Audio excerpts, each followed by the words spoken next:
ബിസ്മില്ലാഹിർ റഹ്മാനിർ റഹീം. അങ്ങനെ ഒരു ദിവസമുണ്ട്. അല്ലാഹുവിലേക്ക് നിങ്ങളെ മടക്കപ്പെടുന്ന ഒരു ദിവസം. നമ്മുടെ കുടുംബാംഗങ്ങൾ നമ്മെക്കുറിച്ച് വിതുമ്പി വ്യസനപ്പെട്ടുകൊണ്ട് ഒന്നും കഴിക്കാതെയും കുടിക്കാതെയും സങ്കടപ്പെടുന്ന ഒരു ദിവസം വരാനുണ്ട്. നമ്മുടെ വീടിന്റെ മുൻവശത്തും ഒരു നീല ടാർപ്പായ വലിച്ചു കെട്ടുന്ന ദിവസം, വാടക കസേര നമ്മുടെ മുറ്റത്ത് നിരത്തുന്ന ഒരു ദിവസം. ആ ദിവസത്തെ കുറിച്ച് നിങ്ങൾ കരുതിയിരിക്കണേ എന്ന് വിശുദ്ധ ഖുർആന്റെ ഓർമ്മപ്പെടുത്തൽ. ثم توفى كل نفس ما كسبت.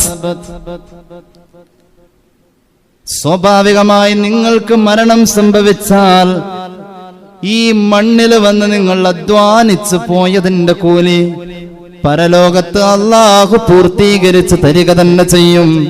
വഹും ലാ യുദ്ലമൂൻ. അധ്വാനത്തിന്റെ അർഹതയിൽ ഒരാൾക്കും അനീതി സംഭവിക്കുന്നതല്ല. അല്ലാഹു നമുക്ക് തൗഫീഖ് ചെയ്യുമാറാവട്ടെ. ഇവിടെ നമ്മൾ ചെയ്യുന്ന നല്ല പ്രവർത്തനങ്ങൾക്ക് അവിടെ കൂലിയുണ്ട്. മരിക്കും എന്ന ഒരു ഓർമ്മപ്പെടുത്തലിലൂടെ അല്ലാഹു തആല അത് നമ്മെ തെര്യപ്പെടുത്തുകയാണ്. ഇന്നാ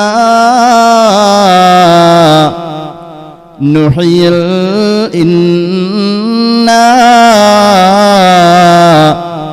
നഹ്നു നുഹിയിൽ മൗതാ വനക്തുബു മാ ഖദ്ദമൂ വആസാറഹും وكل شيء أحصيناه في إمام مبين. സൂറത്ത് യാസീൻ. തീർച്ചയായും മരിച്ചുപോയവരെ ജീവിപ്പിക്കുന്നവൻ നാമാണ്, നാം ജീവിപ്പിക്കും. വനക്തുബു മാ ഖദ്ദമൂ. മരിച്ചവർ ജീവിച്ചിരുന്നപ്പോൾ അവർ ചെയ്തു വെച്ച സുകൃതങ്ങളെ നാം രേഖപ്പെടുത്തുന്നു. വആസാറഹും. അവരുടെ മരണാനന്തരം അവരെ സ്മരിക്കുന്ന അവരുടെ സ്മാരകങ്ങളെ, അവരുടെ ഓർമ്മകളെ, അവരുടെ നന്മകളെ അതും നാം രേഖപ്പെടുത്തുന്നു. നാം മരിച്ചുപോയി കഴിഞ്ഞാൽ ജനങ്ങൾ പറയുന്ന നമ്മെ കുറിച്ചുള്ള അംഗീകാരത്തിന്റെ വാക്കുകൾക്ക് അല്ലാഹു വില വെക്കുന്നുവെന്ന് വിശുദ്ധ ഖുർആൻ. ഇങ്ങനെ അങ്ങ് നോക്കിയാൽ ഖുർആൻ ഇങ്ങനെ എത്രയാ പറയുന്നത്. ഹൽ ജസാഉൽ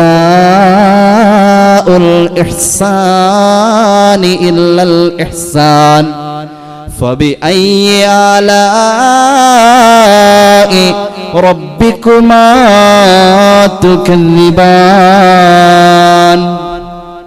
നന്മയ്ക്ക് നന്മയാ കിട്ടാനുള്ളത്, നാം ചെയ്തതിന്റെ തിക്തഫലമാ നമുക്ക് കേൾക്കാനുള്ളത്. നമുക്കിലുയരാം, നടുകിൽ തിന്നാം, നൽകുകിൽ നേടിടാം. നമുക്കു നാമേ പണിവതു നാഗം നരകവും അതുപോലെ. മഹാകവി ഉള്ളൂർ പാടിയ പോലെ നമ്മുടെ സ്വർഗം പണിയുന്നവർ നമ്മൾ തന്നെയാ. നമുക്ക് നാമേ പണിവതു നാക്കം. നാക്കം സ്വർഗം, നാഗം പാമ്പ്. നിങ്ങളുടെ സ്വർഗം നിങ്ങൾ തന്നെയാ ഇവിടെ കെട്ടിപ്പടുത്തുന്നത്. സ്വർഗത്തിന്റെ സൂചനകളായി കടന്നു പോകുന്ന ചില ജീവിതങ്ങളുണ്ട്. ചുരുക്കി പറയട്ടെ, മരണത്തിന് മുമ്പ് മുഅ്മിനീങ്ങളെ കൊണ്ട് നല്ലത് പറയിപ്പിക്കണം. അതാണ് ഒരു വിശ്വാസിയുടെ അധ്വാനം. എന്നാൽ മരണശേഷവും അത് നിലനിൽക്കുമെന്ന സൂചനയാ ഖുർആൻ നമ്മുടെ മുന്നിൽ തരുന്നത്. അതിനായി പ്രാർത്ഥിക്കണമെന്നാണ്. നമ്മൾ മരിച്ച അല്ലാഹുവേ, ഞാൻ മരിച്ച ജനങ്ങൾ എന്നെ കുറിച്ച് മോശം പറയല്ലേ അല്ലാ, നല്ലതേ പറയാവൂ എന്ന ഒരു അധ്വാനം, ഒരു പ്രാർത്ഥന നമ്മുടെ ജീവിതത്തിൽ ഉണ്ടാവണം. നമ്മൾ ഇന്ന് വരെ ചിന്തിച്ചിട്ടില്ലത്. നമ്മൾ ശരിയെന്ന് തോന്നുന്നോടത്തായി ചിന്ത വരാത്തത്. നമ്മെ കുറിച്ച് നമ്മൾ വിചാരിക്കുന്നു നമ്മൾ നല്ലവരാണെന്ന്. നമ്മളല്ല നമ്മുടെ അംഗീകാരം പുറത്ത് പറയേണ്ടത്, അറിയിക്കേണ്ടത്. നമ്മുടെ കൂടെ ജീവിക്കേണ്ടവരാണ് എന്ന് അല്ലാഹുവിന്റെ കലാമു നമ്മുടെ മുന്നിൽ പറയാം. അതിനായി പ്രാർത്ഥിച്ച പ്രവാചകന്മാർ, പൊതുജനത്തിന്റെ അംഗീകാരത്തിന് വേണ്ടി പ്രാർത്ഥിച്ച പ്രവാചകന്മാര് കടന്നു പോയെന്നല്ലേ വിശുദ്ധ ഖുർആൻ പറഞ്ഞത്.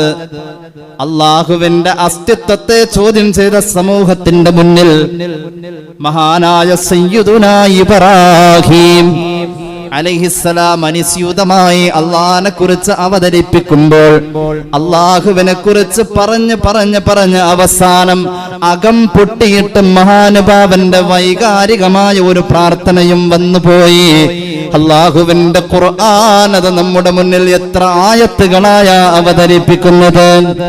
അള്ളാഹു ആരാണെന്ന് ഇബ്രാഹീം നബി തന്റെ മുന്നിൽ വന്ന പ്രതിയോഗിയുടെ മുന്നിൽ മഹാനവറുകളുടെ വാചാലത, അല്ലദീ ഖലഖനീ ഫഹുവ യഹ്ദീൻ വല്ലദീ ഹുവ യുത്ഇമുനീ വയസ്ഖീൻ വഇദാ മരിദ്തു ഫഹുവ യസ്ഫീൻ വല്ലദീ യുമീതുനീ വയുഹ്യീൻ വല്ലദീ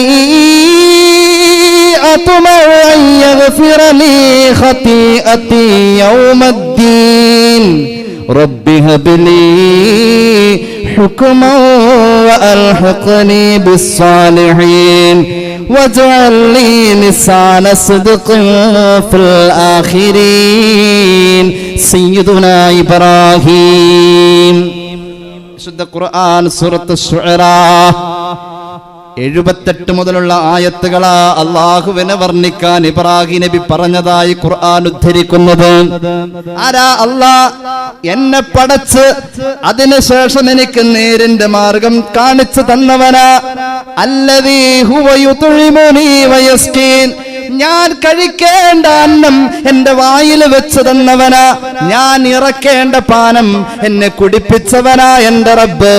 വഇദാ മരിദ്തു ഫഹുവ യസ്ഫീൻ, എന്റെ ശരീരമൊന്ന് വാടിയാൽ, എന്റെ ശരീരമൊന്ന് തളർന്നാൽ, എനിക്ക് രോഗം വന്നാൽ ആ രോഗത്തിന് മരുന്ന് തരുന്നവനാ എന്റെ റബ്ബ്. വല്ലദീ യുമീതുനീ വയുഹ്യീൻ, എന്നെ ജീവിപ്പിച്ചുകൊണ്ടിരിക്കുന്നതും ഒരിക്കൽ ഞാൻ മരിക്കേണ്ടി വന്നാൽ ഞാൻ മരിക്കുന്നതും ആ റബ്ബിന്റെ തീരുമാനമാവന്റെ ആ ചഞ്ചലമായ ഖളാ ഞാൻ ആഗ്രഹിക്കട്ടെ.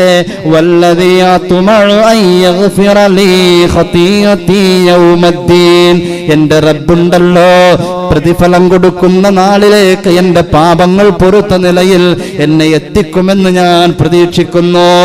ഇത്രയും പറഞ്ഞ് അള്ളാഹുവിനെ അവതരിപ്പിക്കുന്നോടത്ത് അകം പൊട്ടിയിട്ട് പറയുന്ന വൈകാരികതയുടെ പ്രാർത്ഥന. എത്ര വലിയ പ്രാർത്ഥന അത്! അള്ളാഹിനെ കുറിച്ച് ഇങ്ങനെ പറഞ്ഞ് ഇനി പ്രാർത്ഥിക്ക. എന്താ പ്രാർത്ഥിക്കുന്നത്? റബ്ബി ഹബ്ലി ഹുക്മാ,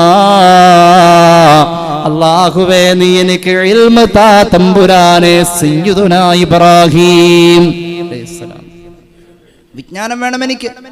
അള്ളാഹുവിനെ പേടി തോന്നുന്ന വിജ്ഞാനത്തിന് ഈ ഹുക്മ് എന്ന് പറയാം. അങ്ങനെ മുഫസ്സിരിങ്ങൾ രേഖപ്പെടുത്തിയത്. വഅൽഹിഖ്നി ബിസ്സാലിഹീൻ, അല്ലാഹ് സജ്ജനങ്ങളിൽ എന്നെയും ഉൾപ്പെടുത്തണേ. സയ്യിദുനാ ഇബ്രാഹീം, അത് വലിയൊരു അംഗീകാരാ. മരിച്ചു കഴിഞ്ഞാൽ നമ്മളൊരു നല്ല മനുഷ്യനാണെന്ന് പറയാന്നുള്ളത് വലിയ അംഗീകാരം. അത് ആളുകൾ പറഞ്ഞേ പറ്റൂ. അതിനുള്ള ഒരു ശ്രമമാവണം നമ്മുടെ ജീവിതത്തിന്റെ ഈ കാണുന്ന പ്രകടനങ്ങൾ മുഴുവനും. അള്ളാഹു തൗഫീഖ് ചെയ്യുമാറാവട്ടെ. സഹോദരന്മാരെ, ഇബ്രാഹീം നബി അത് കഴിഞ്ഞിട്ട് ദുആ ചെയ്തു. അതാണ് നമ്മുടെ വിഷയം. വജഅൽ ലീ ലിസാന സിദ്ഖ്, അല്ലാഹുവേ എന്നെ കുറിച്ച് ആളുകൾ നല്ലത് പറയണം തമ്പുരാനെ. ഫിൽ ആഖിരീൻ, ഞാൻ മരിച്ചു കഴിയുമ്പോൾ ഇവിടെ ജീവിച്ചിരിക്കുന്ന എല്ലാ തലമുറയിലും ഇബ്രാഹീം നബി നല്ലവനായിരുന്നു എന്ന് ജനങ്ങൾ പറയണം. അല്ലാഹ് അല്ലദീന യഅ്തൂന ബഅദി ഇലാ യൗമിൽ ഖിയാമ എന്നതിനർത്ഥം എന്റെ കാലശേഷം വരാനിരിക്കുന്ന ജനങ്ങൾ ഞാനൊരു നല്ലവനായിരുന്നു എന്ന അംഗീകാരം എനിക്ക് നൽകുന്ന വിധത്തിൽ എന്റെ നന്മയെ പ്രഫുല്ലമായ ഒരു വെളിച്ചമായി ജീവിതത്തിൽ അലങ്കരിക്കണമല്ല. ഇതൊരു വിശ്വാസിയുടെ പ്രാർത്ഥനയാണ്. അല്ലാഹു തൗഫീഖ് ചെയ്യുമാറാവട്ടെ. അതുകൊണ്ട് സഹോദരന്മാരെ, ഈ പ്രാർത്ഥന അല്ലാഹു സ്വീകരിച്ചുവെന്ന് ഖുർആൻ പറയുന്നു. ഏത് പ്രാർത്ഥന? ജനങ്ങൾ എന്നെ കുറിച്ച് നല്ലത് പറയണം. ഞാൻ മരിച്ചാൽ ജനങ്ങൾക്ക് എന്നെ കുറിച്ച് മതിപ്പ് തോന്നണം. മനസ്സിനെ വല്ലാതെ പിടിച്ചു കുലുക്കിയ മരണമായി എന്റെ മരണം മാറണം. ഇതിനു വേണ്ടി പ്രാർത്ഥിച്ച ഖലീലുല്ലാഹി തങ്ങൾക്ക് ആ പ്രാർത്ഥന അല്ലാഹു സ്വീകരിച്ചു എന്നതിന്റെ പ്രഖ്യാപനം പോലും അല്ലാഹു അറിയിക്കുന്ന സ്ഥലവും സന്ദർഭവും ചിന്തനീയമാണ്. വെറുതെ അങ്ങ് അംഗീകരിച്ചു, അള്ളാഹു അത് സ്വീകരിച്ചു എന്ന് അറിയിക്കല്ല ചെയ്തത്. എപ്പോഴാ ഇതിന്റെ റിസൾട്ട് വന്നത്? ഈ പ്രാർത്ഥനയെ അള്ളാഹു സ്വീകരിച്ചു എന്ന റിസൾട്ട് വരുന്നത് എപ്പോഴാണെന്നറിയുമോ? അങ്ങകലെ മിനാ താഴ്വരയിൽ പൊന്നുമോന് അറുക്കുന്ന നേരത്തുണ്ടല്ലോ, അള്ളാഹുവിന്റെ പരീക്ഷണത്തിൽ വിജയിച്ചു, ഖലീൽ എന്ന പദവിക്ക് അർഹനായി എന്ന പ്രഖ്യാപനം അറിയിച്ചത് എപ്പോഴോ? അപ്പോഴാണ് ഈ ദുആഇന്റെ ഉത്തരം അള്ളാഹു സ്വീകരിച്ചു, ഈ ദുആ സ്വീകരിച്ചു എന്ന പ്രഖ്യാപനവും പരിശുദ്ധമായ മിനാ താഴ്വരയിൽ പൊന്നുമോന് അറുക്കുന്ന വിപൽഘട്ടത്തിലാ ഇബ്രാഹിം നബി അറിഞ്ഞത്, അള്ളാഹു അറിയിച്ചതെന്ന് വിശുദ്ധ ഖുർആൻ. വനാദൈനാഹു അയ്യാ ഇബ്രാഹിം ഖദ് സദ്ദഖത الرؤيا إنا كذلك نجزي المحسنين إن هذا لهو البلاء المبين وفديناه بذبح عظيم وتركنا عليه في الآخرين وتركنا عليه في الآخرين. മഹാനവറുകളെ കുറിച്ച് പിൻഗാമികൾ നല്ലത് പറയുന്ന പദവിയിൽ അള്ളാഹു മഹാനവറുകളെ ഉപേക്ഷിച്ചുവെന്ന് വിശുദ്ധ ഖുർആൻ. ഇത് നമ്മുടെയും ജീവിതത്തിന്റെ ഭാഗമാവണം. ഇത് ഇബ്രാഹിം നബിയുടെ ജീവിതത്തിൽ മാത്രമുള്ള കാര്യമല്ല. സൂറത്ത് സ്വാഫാത്തിന്റെ ആയത്തുകളാണ് നമ്മൾ കേട്ടത്. ഇതേ അധ്യായത്തിൽ തന്നെ നൂഹ് നബിയുടെയും മൂസ നബിയുടെയും ഹാറൂൻ നബിയുടെയും ഇല്യാസ് നബിയുടെയും ജീവിതത്തിൽ ഇതൊരു വലിയ അംഗീകാരത്തിന്റെ മുദ്രയായിരുന്നു എന്ന് ഖുർആൻ പറയുന്നുണ്ട്. അപ്പോൾ ഇത് പ്രവാചകന്മാരുടെ ജീവിതത്തിൽ കൊണ്ടുനടന്ന പ്രാർത്ഥനയും പ്രയത്നവുമായിരുന്നു. താൻ മരിച്ചാൽ മയ്യത്ത് നിസ്കരിക്കാൻ ഒരു 10 ആളെ പടച്ചു വെച്ചിട്ട് പോവാ എന്ന ജീവിതത്തിന്റെ വിശുദ്ധി അള്ളാഹു തൗഫീഖ് ചെയ്യട്ടെ. ജീവിച്ചിരിക്കുന്ന ഈ തുച്ഛമായ കാലഘട്ടത്തിൽ സർവ്വജനങ്ങളെയും മുഷിപ്പിച്ച് എല്ലാവരുടെയും മനസ്സിൽ വെറുപ്പിന്റെ കൂമ്പാരം കയറ്റി വെച്ചിട്ട് നമ്മളിങ്ങനെ ജീവിച്ച് തീർത്തിട്ട് കാര്യമില്ല സഹോദര. നമ്മുടെ വലിയ നിലയും നിലവാരവുമെല്ലാം അള്ളാഹു പരിഗണിക്കുന്നത് എപ്പോഴാ?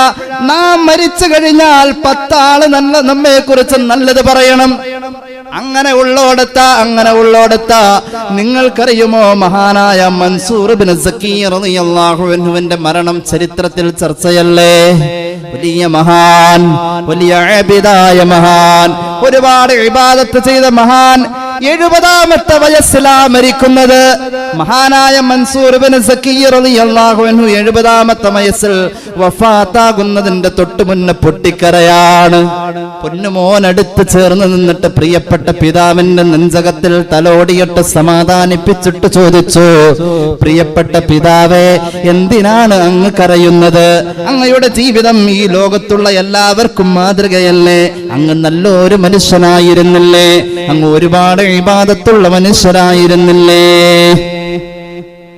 നല്ല മനുഷ്യൻ കരയുന്നു, സ്വർഗാവകാശി കരയാ. എന്തിനാ അങ്ങ് കരയുന്നത്? അങ്ങ് സ്വർഗത്തിന്റെ അവകാശിയല്ലേ? അങ്ങ് നല്ലോണം മരിച്ചു പോവേണ്ട ആളല്ലേ? മോനെ, ഞാൻ ഒറ്റപ്പെടുന്ന ഖബറിനെ കുറിച്ച് ഓർത്തപ്പോൾ ആ ഖബറിലെ മലക്കുകളുടെ ചോദ്യം ക്രൂരമാവുമോ എന്ന് ചിന്തിച്ചപ്പോൾ, മഹ്ശറയിലേക്ക് ഞാൻ ചെല്ലുമ്പോൾ എന്റെ കിതാബ് വലം കയ്യിൽ കിട്ടുമോ എന്ന് ഞാൻ ആലോചിച്ചപ്പോൾ ഞാൻ അറിയാതെ കരഞ്ഞു പോയതാണെന്ന് മഹാനായ മൻസൂർ ബിൻ സക്കീ റളിയല്ലാഹു അൻഹു പറയുകയാണ്. സമാധാനിപ്പിച്ചു, കലിമ ചൊല്ലി മരിച്ചു. ചരിത്രം നമുക്ക് പാഠമാവണം. അല്ലാഹു തൗഫീഖ് ചെയ്യട്ടെ. മൻസൂർ ബിൻ സക്കീ റളിയല്ലാഹു അൻഹു മരിച്ചുപോയ രംഗം മകന്റെ മനസ്സിലിങ്ങനെ മായാതെ കിടക്കുമ്പോ 4ാമത്തെ ദിവസം പ്രിയപ്പെട്ട പിതാവിനെ മകൻ സ്വപ്നം കാണുമ്പോൾ പിതാവിനോട് മകൻ ചോദിക്കുന്നുണ്ട് ഖബറിന്റെ ഹാലിനെ കുറിച്ച്. മരണാനന്തര ജീവിതത്തിന്റെ അനുഭവത്തെ കുറിച്ച് വാപ്പയോട് മകൻ ചോദിക്കാം. അപ്പൊ വാപ്പ പറയുന്നുണ്ട്, മോനെ, അള്ളാഹു എന്നോട് ചോദിച്ചു 70 വയസ്സ് ജീവിച്ചിട്ട് എന്ത് സമ്പാദിച്ചിട്ടാ വന്നതെന്ന് അള്ളാഹു ചോദിച്ചു അവന്റെ മലക്കുകളിലൂടെ. വാപ്പ എന്ത് പറഞ്ഞു? വാപ്പ പറഞ്ഞു മകനോട്, മഹാനായ വാപ്പ മകനോട് പറഞ്ഞു, അള്ളാഹുവിന്റെ മലക്കുകൾക്ക് ഞാൻ കൊടുത്ത മറുപടി ഉണ്ടല്ലോ. എന്റെ 70 വയസ്സിൽ ഞാൻ 30 വർഷം ഹജ്ജിന് പോയവനാ. മഖ്ബൂലായ 30 ഹജ്ജ് എനിക്കുണ്ടായിട്ടുണ്ട് എന്ന് ഞാൻ വിശ്വസിക്കുന്നു. അല്ലാഹ് ശരി, 30 ഹജ്ജ് കബൂലുള്ളതാ, കബൂലിയത്തിന്റെ അർഹതയിലുള്ള 30 ഹജ്ജ് ഉണ്ട്. പിന്നെയോ 10 വയസ്സ് മുതൽ ഞാൻ റമദാനിന്റെ നോമ്പ് ഖളാ ആക്കിയിട്ടില്ല തമ്പുരാനെ. 60 വർഷം ഞാൻ വിശുദ്ധ റമദാനിന്റെ ഫർദായ നോമ്പ് അനുഷ്ഠിക്കുമ്പോൾ 60 വർഷവും ഞാൻ രാത്രിയിൽ ഉറങ്ങിയിട്ടില്ല. അല്ലാ, റമദാൻ വന്നു കഴിഞ്ഞാൽ 60 വർഷത്തെ റമദാനിലും ഞാൻ എൻ്റെ രാവ് മുഴുവൻ റമദാനിന്റെ രാത്രി മുഴുവൻ ഹയാത്താക്കി കഴിഞ്ഞവനാണ് തമ്പുരാനെ. എന്തിനേറെ മരണത്തിന്റെ തൊട്ട് മുന്നേ ഞാൻ 40,000 ദീനാർ സദഖ ചെയ്തിരുന്നു തമ്പുരാനെ. അല്ലാഹുവേ, നിന്റെ ദീനിന്റെ നിലനിൽപ്പിന് വേണ്ടി അനിവാര്യമായ ഘട്ടത്തിൽ 40 വട്ടം ഞാൻ ജിഹാദിന് പോയിട്ടുണ്ട് തമ്പുരാനെ. ഇതൊക്കെയാ എന്റെ ഓർമ്മയിലുള്ളത്. ഇതെല്ലാം രേഖപ്പെടുത്തിയ ഗ്രന്ഥവും രേഖയും നിന്റെ അടുക്കലാണല്ലോ തമ്പുരാനെ. മഹാനായ മൻസൂർ ബിൻ സക്കിയ തങ്ങൾ സ്വപ്നത്തിൽ വന്നുകൊണ്ട് മകനോട് പറയുന്നു, മോനെ, ഇത് ഞാൻ പറയുമ്പോൾ അള്ളാഹുവിന്റെ പ്രതികരണം മലക്കുകളിലൂടെ ഞാൻ അറിയുന്നത് ഇതെല്ലാം സ്വീകരിക്കപ്പെട്ടിട്ടില്ല എന്നാണ്. ഇതൊന്നും സ്വീകരിക്കപ്പെട്ടിട്ടില്ല. സ്വീകരിക്കാനുള്ള അർഹതയുണ്ട്, പക്ഷെ സ്വീകാര്യത വന്നിട്ടില്ല. സ്വീകാര്യത വരണമെങ്കിൽ, ആ ബില്ല് പാസ്സാവണമെങ്കിൽ ഒരു അംഗീകാരവും വേറെ വരാനുണ്ട്, വേറെ ഒരു സർട്ടിഫിക്കറ്റും കൂടി വരാനുണ്ട്. ആ അംഗീകാരം, ആ രേഖ എന്താണെന്നറിയുമോ? ഇത് സ്വീകരിക്കാൻ അള്ളാഹു എന്നിൽ പരിഗണിച്ച കാരണം എന്തെന്നറിയുമോ? മോനെ, മോനെ, മോനെ, പിതാവിന്റെ ഉപദേശം. മരണപ്പെട്ടു പോയ പിതാവ് സ്വപ്നത്തിൽ വന്നുകൊണ്ട് മകനോട് പറയുന്നു, ഇത് അള്ളാഹു സ്വീകരിച്ചതിന് മാനദണ്ഡമാക്കിയത് ഞാൻ ഒരിക്കൽ ഒരു നടപ്പാത വൃത്തിയാക്കിയപ്പോൾ ദുസ്സഹമായി ജനങ്ങൾ നടന്നു പോവാൻ പ്രയാസപ്പെട്ടു പോയ ആ നടപ്പാത വൃത്തിയാക്കിയതിന്റെ പേരിൽ എന്റെ നാട്ടുകാരായ ഒരു വിഭാഗം ആളുകൾ സന്തോഷിച്ചിട്ടുണ്ട്. ജനങ്ങൾ എന്റെ കാര്യത്തിൽ ആ നടപ്പാത വൃത്തിയാക്കിയതിന്റെ പേരിൽ സന്തോഷിച്ചപ്പോൾ ആ സന്തോഷത്തെ അള്ളാഹു പരിഗണിച്ചു. ആ പരിഗണനയുടെ ഭാഗമായ എന്റെ അമലുകൾക്ക് കബൂലിയത്തെന്ന് അള്ളാഹു പ്രഖ്യാപിച്ചു അവന്റെ മലക്കുകളിലൂടെ. അതിലൂടെയാ എന്റെ പരലോകം രക്ഷപ്പെട്ടതെന്ന് മഹാനായ മൻസൂർ ബിൻ സക്കിയ റളിയല്ലാഹു അൻഹു. ജനങ്ങൾ നല്ലത് പറയണം. നമ്മൾ മരിച്ചാൽ ആരാ നമുക്ക് വേണ്ടി എല്ലാ തിരക്കും ഒഴിച്ചു വെച്ചുകൊണ്ട് മയ്യത്ത് നിസ്കരിക്കാൻ ഓടിയെത്താ? അല്ലാഹു തൗഫീഖ് ചെയ്യട്ടെ. അങ്ങനെ ഒരു അവസ്ഥക്ക് വരുമ്പോഴാണ് അതിനെക്കുറിച്ച് ആലോചിക്കുക. എത്ര തിരക്കുണ്ടെങ്കിലും അത് മാറ്റി വെച്ചിട്ട് ഒരു വേർപാടിൽ വേദനിച്ചുകൊണ്ട് അതെന്റെ കൂടപ്പിറപ്പാ പോയതെന്നൊരു തോന്നല് അങ്ങനെ വന്ന് നമ്മുടെ മയ്യത്ത് നിസ്കാരത്തിൽ കൂടാൻ ജനങ്ങളെ നമ്മൾ സംഘടിപ്പിക്കണം ജീവിതത്തിന്റെ നല്ല രീതികൾ കൊണ്ട്. അല്ലാഹു തൗഫീഖ് ചെയ്യുമാറാവട്ടെ. അതുകൊണ്ട് നമ്മൾ ആദ്യം നമ്മുടെ ചുറ്റുവട്ടത്തുള്ളവരെ കൊണ്ട് നല്ലത് പറയിപ്പിക്കണം. ആരാ നമ്മുടെ ചുറ്റുവട്ടത്ത്? നമ്മുടെ ചുറ്റുവട്ടത്ത് നമ്മുടെ അയൽവാസികൾ. നമ്മുടെ അയൽവാസികളെ കുറിച്ച് നല്ലത് പറയിപ്പിക്കണം. താബിഈങ്ങളിൽ പ്രമുഖനായ മഹാനായ അസ്വദ് റളിയല്ലാഹു അൻഹു, താബിഈങ്ങളുടെ നേതാവല്ലേ അസ്വദ് റളിയല്ലാഹു അൻഹു. മഹാനവറുകളുണ്ടല്ലോ, ഉമർ ഇബ്നുൽ ഖത്താബ് തങ്ങൾ മദീനയിൽ ജീവിച്ചിരുന്ന കാലഘട്ടത്തിൽ കാണാൻ പോകുന്ന ഒരു രംഗം ഇമാം ബുഖാരി അവിടുത്തെ സ്വഹീഹുൽ ഉദ്ധരിക്കുന്നുണ്ട്. മദീനയിൽ ഒരു പകർച്ചവ്യാധി വന്നിരിക്കുന്നു. ജനങ്ങൾ തുടരെ മരിച്ചുകൊണ്ടിരിക്കുന്നു. മരണത്തിന്റെ ആ ആരവങ്ങൾ മാത്രമായി എവിടെയും വിഷാദം മുറ്റി നിൽക്കുന്ന മനുഷ്യമുഖങ്ങൾ.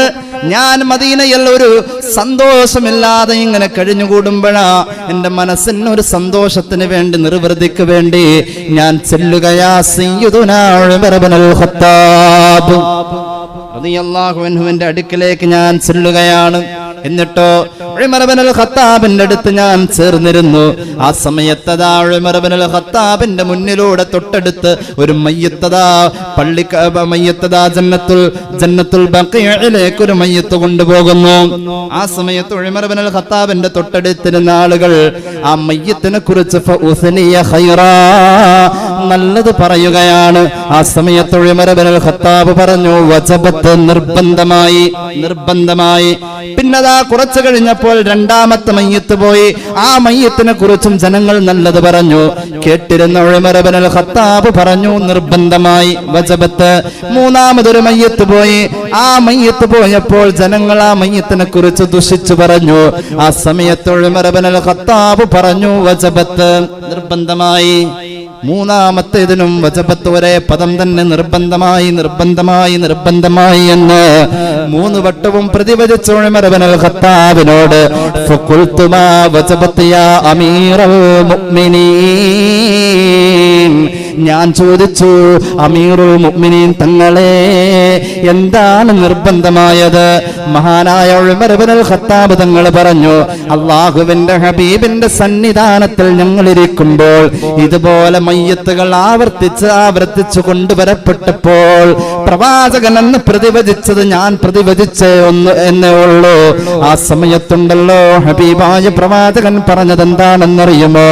അയ്യുമാ മുസ്ലിമീൻ ശഹീദ ലഹു അർബഅത്തുൻ ബിഖൈരിൻ അദ്ഖലഹുല്ലാഹുൽ ജന്ന. ഒരു മുസ്ലിം മരിച്ചു, 4 ആളുകൾ അവനെ കുറിച്ച് നല്ലത് പറഞ്ഞു എങ്കിൽ അല്ലാഹു തൗഫീഖ് ചെയ്യട്ടെ, അല്ലാഹു നമുക്ക് തൗഫീഖ് ചെയ്യട്ടെ. നമ്മെ കുറിച്ച് നല്ലത് പറയാൻ നാമുമായി ഇടപഴകിയവർ, ഒരാളോടും വഴക്ക് പിണക്കമില്ല എന്ന് പറയാൻ നമ്മുടെ ജീവിതവുമായി ബന്ധപ്പെട്ടവർ പറയുന്ന ഒരവസ്ഥയിലെത്താ എന്നത് ജീവിതത്തിന്റെ വലിയ തൗഫീഖാണടോ. നിസ്കാരം എന്നതിന് അല്ലാഹ് സ്വീകരിക്കണമെങ്കിൽ പൊതുസമൂഹത്തിന്റെ അംഗീകാരവും നമ്മുടെ വ്യക്തിത്വത്തിന്റെ നിലവാരവും വേണമെന്നല്ലേ ചരിത്രങ്ങൾ നമ്മെ പഠിപ്പിക്കുന്നത്. ഉമർ ഇബ്നുൽ ഖത്താബ് തങ്ങൾ പറയാ, അല്ലാഹുവിന്റെ ഹബീബ് പറഞ്ഞു, 4 ആളുകൾ നമ്മെ കുറിച്ച് മരണശേഷം നല്ലത് പറഞ്ഞാൽ അദ്ഖലഹുല്ലാഹുൽ ജന്ന, അല്ലാഹു സ്വർഗ്ഗത്തിലേക്ക് പ്രവേശിപ്പിക്കുകയുള്ളൂ എന്ന് സയ്യിദുനാ റസൂലുള്ളാഹി. 4 എന്ന് പറഞ്ഞപ്പോൾ ഞങ്ങൾ ചോദിച്ചു, നബിയെ വസലാസത്തുൻ, സമൂഹത്തിൽ പറയാൻ യോഗ്യതയുള്ള 4 ആളില്ല, പക്ഷേ 3 ഉള്ളൂ. 3 ആള് പറഞ്ഞാൽ ആ പരിഗണനയുണ്ടോ? വസലാസത്തുൻ, പ്രവാചകൻ പറഞ്ഞു 3 പേര് പറഞ്ഞാലും മതി, പക്ഷെ പറയേണ്ടവർ പറയണമാ 3 പേര്. അപ്പോൾ ഞാൻ ചോദിച്ചു, നബിയെ 3 എന്നതിൽ എനിക്ക് പ്രതീക്ഷയില്ല. ഉമർ ഇബ്നുൽ ഖത്താബ് മരിച്ചാൽ വസനാനി യാ റസൂലല്ലാഹ്, 2 പേര് നല്ലത് പറഞ്ഞാലോ? 2 ആളാ നല്ലത് പറയാനുള്ളൂ. എന്നാൽ ഉമർ രക്ഷപ്പെടുമോ നബിയെ എന്ന് ചോദിച്ചപ്പോൾ അല്ലാഹുവിന്റെ ഹബീബ് ചിരിച്ചുകൊണ്ട് തന്നെ പറഞ്ഞു, ഉമറേ വസനാനി, നീ വഫാത്താകുമ്പോൾ 2 പേര് നിന്നെ കുറിച്ച് നല്ലത് പറഞ്ഞിട്ടുണ്ടെങ്കിൽ നീയും സ്വർഗത്തിലാണ്.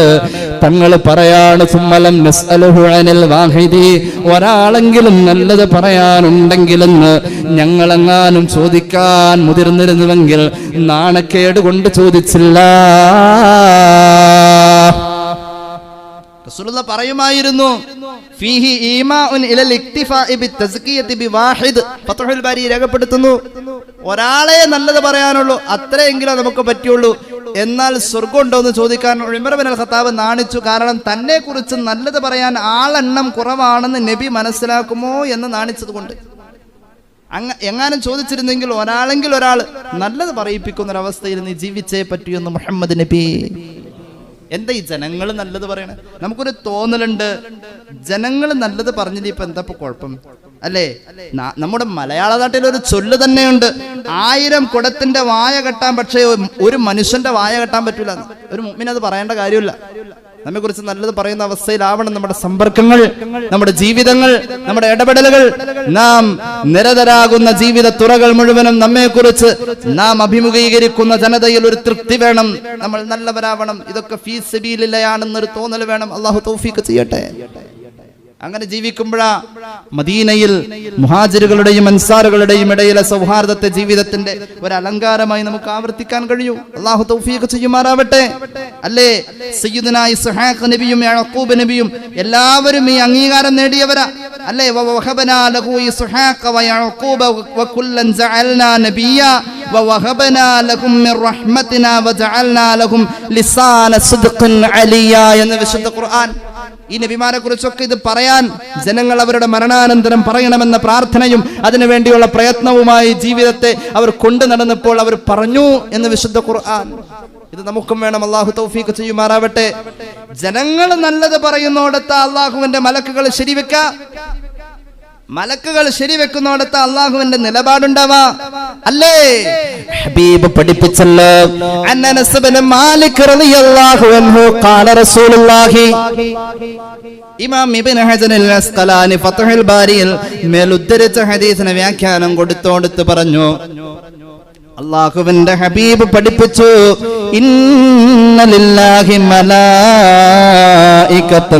തൻതിഖു അലാ അൽസിനതി ബനി ആദമ ബിമാ ഫിൽ മർഇ മിനൽ ഖൈരി വശർർ. ഒരു മനുഷ്യൻ മരിച്ചാൽ അവന്റെ നന്മയും തിന്മയും ജനങ്ങൾ ചർച്ചയാക്കുന്നുവെങ്കിൽ അതിന്റെ ഒപ്പം നിന്നുകൊണ്ട് മലക്കുകൾ സംസാരിക്കുമെന്ന് മുഹമ്മദ് മുസ്തഫ. അങ്ങനെയാണ് സഹോദരന്മാരെ. അതുകൊണ്ട് ആദ്യം നമ്മെ കുറിച്ച് നല്ലത് പറയാൻ നമ്മുടെ അയൽവാസി വരട്ടെ. മാമിൻ മുസ്ലിമിൻ യമൂതു ഫയശ്ഹദു ലഹു അർബഅത്തും മിൻ ജീറാനിഹി അൽ അദ്നൈന അന്നഹും ലാ യഅലമൂന മിൻഹു ഇല്ലാ ഖൈറാ ഇല്ലാ ഖാല അല്ലാഹു തആല ഖദ് ഖബൽതു ഖൗലകും വഗഫർതു ലഹു മാ ലാ തഅലമൂൻ. നമ്മൾ മരിച്ചു, നമ്മുടെ അയൽവക്കക്കാർക്കൊക്കെ വലിയ പ്രയാസമാണ്, സങ്കടമാണ്.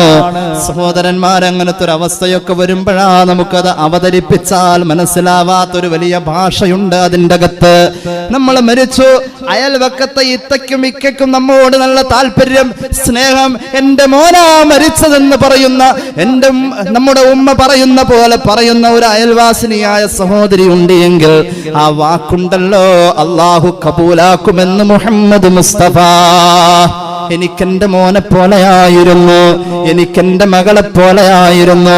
ഇത് അയൽവാസി പറഞ്ഞു കഴിഞ്ഞാൽ ആ വാക്കിന് അള്ളാഹു വല്ലാത്ത പരിഗണന നൽകുമത്രേ. എന്നിട്ട് അള്ളാഹു പറയുമത്രേ, വഗഫർതു ലഹു മാ ലാ തഅലമൂൻ. അയൽവക്കത്തുള്ളവനെ, നിന്റെ അയൽവാസി മരിച്ചതിൽ നിനക്ക് സങ്കടം തോന്നിയല്ലേ, എന്നാൽ നീ അറിയാതെ ചെയ്തു പോയ അവന്റെ തെറ്റുകളുണ്ടല്ലോ, അവൻ ചെയ്ത തെറ്റുകളെ കുറിച്ച് നിനക്കറിയില്ല, ആ തെറ്റുകളെ എനിക്കറിയാം. നീ അറിയാത്തതും എന്നാൽ എനിക്ക് മാത്രം അറിയുന്നതുമായ അയൽവാസി മരിച്ചു പോയപ്പോൾ അവനെ കുറിച്ച് അല്ലാഹു പറയാ, ഈ മരിച്ചുപോയ അയൽവാസിയുടെ ആരാരും അറിയാത്ത ഞാൻ മാത്രം അറിയുന്ന തെറ്റുകൾ. അയൽവാസിയായ സഹോദര, നിന്റെ വിലാപവാക്കുകളെ പരിഗണിച്ചുകൊണ്ട്, ആ വ്യക്തിത്വത്തിന് അംഗീകാരം നൽകിക്കൊണ്ട് ഞാൻ അവന്റെ തെറ്റുകൾ മുഴുവനും പൊറുക്കുമെന്ന് അല്ലാഹു പറഞ്ഞതായി നബിയുനാ റസൂലുള്ളാഹി. ഫത്വൽ ബാരിയിൽ പിന്നെയും ഹദീസുകൾ കാണാം. അതുകൊണ്ട് സഹോദരന്മാരെ, നമ്മുടെ ജീവിതത്തിന്റെ അംഗീകാരം മറ്റുള്ളവർ തരുന്ന സർട്ടിഫിക്കറ്റാണ്. നമ്മൾ അതിനു വേണ്ടി അധ്വാനിക്കണം. വഴക്ക് പിണക്കങ്ങൾ മനുഷ്യ ജീവിതത്തിന്റെ കൂടപ്പിറപ്പാണ്. ആദ്യ പ്രവാചകന്റെ മക്കൾക്കിടയിൽ പോലും വഴക്ക് പിണക്കങ്ങളുണ്ട്. വഴക്ക് പിണക്കങ്ങൾ പരിസരങ്ങളിൽ നമ്മൾ കാണുന്നുണ്ട്. പക്ഷേ ശാശ്വതമാവാതെ നമ്മൾ അതിലേക്ക് ഒന്ന് ഇറങ്ങിത്തിരിക്കേണ്ടിയിരിക്കുന്നു. ആദ്യം സലാം പറയുന്നവനാ സ്വർഗമെന്ന് പഠിപ്പിച്ചല്ലേ നബിയുനാ റസൂലുള്ളാഹി. അതുകൊണ്ട് നമ്മുടെ ജീവിതത്തിൽ ഞാൻ മരിച്ചു